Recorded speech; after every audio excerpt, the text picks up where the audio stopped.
After logging in, you will be taken to the project overview page. Here you can create a new project or edit an existing project. Would you like to continue working on the content of existing projects? Then go to the carriage list here and select the carriages you would like to work on. Clicking the pen icon, you have the option of changing the project base settings. We are now creating a new project. To do this, click on Add New Project. In the first step, we assign a project name. This is a short name that will appear on all output fields. You can carry out a more detailed project description to describe the project more precisely internally. Here you have the option to select the traffic type. There is a choice of long-distance transport, regional public transport, and urban public transport. Long-distance transport means interregional long-distance transport such as intercity, high-speed trains, but also night trains. Regional public transport is relevant if you want to cover super-regional transport. Regional transport, regional railways, and urban public transport are relevant if you want to map inner-city transport. The selection is available because different data sets are used in the background that relate to the different transport purposes. These data sets contain the knowledge of, for example, passenger behavior. We select long-distance transport for intercity traffic. Furthermore, you have the option of selecting regional-specific data. It is possible that you will be provided with a data set specifically, or that a data set will be elaborated for you, or that you will make use of basic data. You can choose general or records that have been prepared especially for you. The project is now created. However, you have the option of making more detailed settings under Advanced Settings. The following setting options are available here. Package lifting willingness means whether data is used where passengers are voluntarily willing to lift luggage or only lift luggage under pressure. There are different levels here. Comfort would be good for first class. Here passengers are taken into account who are willing to lift luggage of their own accord, for example to use the overhead racks. Standard would be a typical case for second-class vehicles. This means that passengers are considered here who do not want to lift luggage voluntarily, but do it anyway if there is no other way. And limit is a threshold value. This means that it takes into account all those passengers who only lift luggage under pressure when there is no other way, and the vehicles are very crowded. But these are by no means all passengers.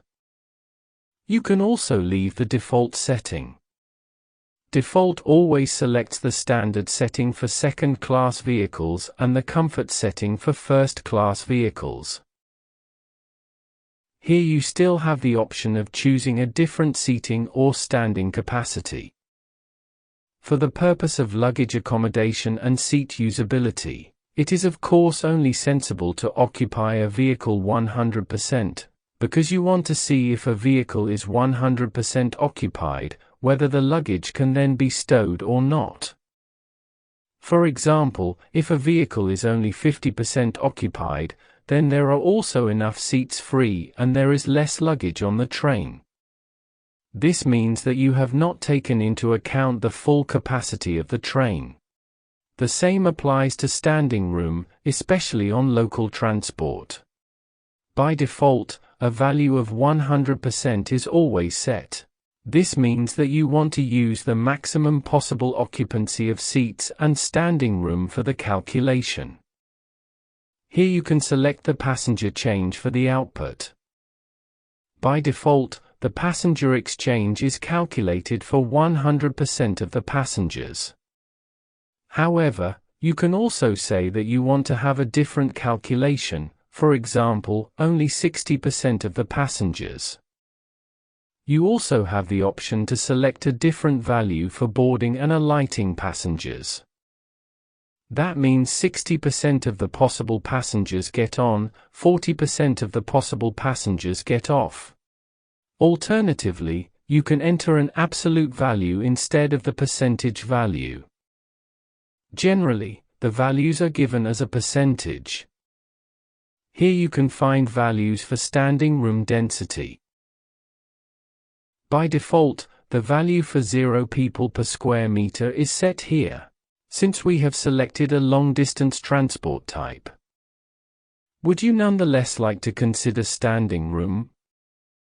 Then you have the option here to define how many people can stand per square meter, once for entry areas, once for multi-purpose areas, and once generally for the aisle.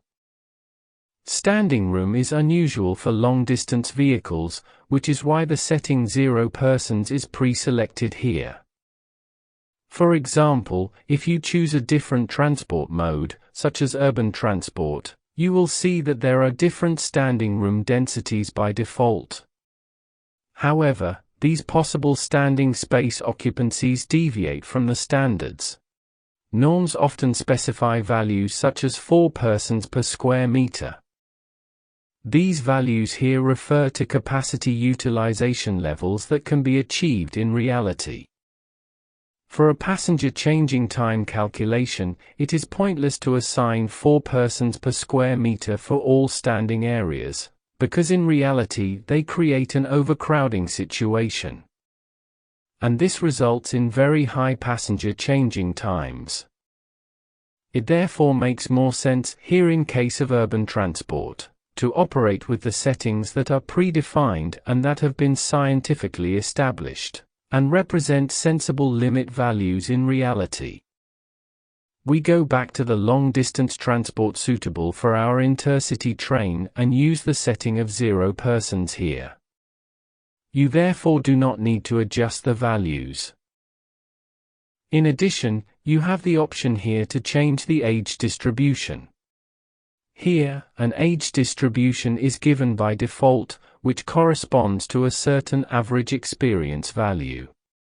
In any case, you have the possibility to change your values here. Above, as a comparison option, only the values are given that you have available as default values in order to theoretically return to them.